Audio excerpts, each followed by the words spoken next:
தெரிக்கும் கமலின் புதிய கெட்டப், பட்டையை கிளப்பும் KH237 ஃபர்ஸ்ட் லுக், வைரலாகும் புகைப்படம். உலகநாயகன் கமல்ஹாசன் நடிப்பில் கடந்த ஜூன் மாதம் வெளியான திரைப்படம் தக் லைஃப். இந்த திரைப்படத்தை மணிரத்னம் இயக்கியிருப்பார். 38 ஆண்டுகளுக்கு பிறகு கமல்ஹாசன் மற்றும் மணிரத்னம் கூட்டணி இந்த திரைப்படத்திற்கு இணைந்துள்ளது. சிம்பு இந்த திரைப்படத்தில் கமல்ஹாசனுக்கு இணையான கதாபாத்திரத்தில் நடித்திருப்பார். மேலும் அதனைத் தொடர்ந்து இந்த திரைப்படத்தில் த்ரிஷா, ஜோஜு ஜார்ஜ், அபிராமி, நாசர் ஆகியோர் முக்கிய வேடங்களில் நடித்துள்ளனர் என்பது குறிப்பிடத்தக்கது. இந்த நிலையில் இந்த திரைப்படம் பெருத்த எதிர்பார்ப்புகளுக்கு மத்தியில் வெளியாகி நெகட்டிவ் விமர்சனங்களை பெற்று படம் பாக்ஸ் ஆபீஸில் பெரும் தோல்வியடைந்தது. அதனைத் தொடர்ந்து நெட்ஃபிளிக்ஸில் வெளியாகி படம் முதலிடத்தை பெற்று சாதனை செய்து வருகிறது. மேலும் அதனைத் தொடர்ந்து கமல்ஹாசன் அவர்கள் SU அருண்குமார் இயக்கத்தில் ஒரு படத்தில் நடிப்பார் என எதிர்பார்க்கப்பட்டு வருகிறது. அதனைத் தொடர்ந்து அன்பறிவு இயக்கும் அவருடைய 237வது திரைப்படத்தில் வேலைகள் தற்பொழுது மும்முரமாக நடைபெற்று வருகிறது. இந்த திரைப்படத்தை ஸ்டண்ட் மாஸ்டரான அன்பறிவு மாஸ்டர்கள் இயக்க உள்ளனர். இந்த திரைப்படத்தில் கல்யாணி அவர்கள் ஹீரோயினாக நடிப்பார் என எதிர்பார்க்கப்பட்டு வருகிறது. மேலும் அதனைத் தொடர்ந்து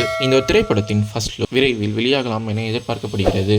கமல்ஹாசன் ராஜ்யசபா எம்பியாக பதவியேற்கும் நிலையில் சில மாதங்களில் இந்த திரைப்படத்தின் படப்பிடிப்பு தொடங்கலாம் என எதிர்பார்க்கப்பட்டு வருகிறது.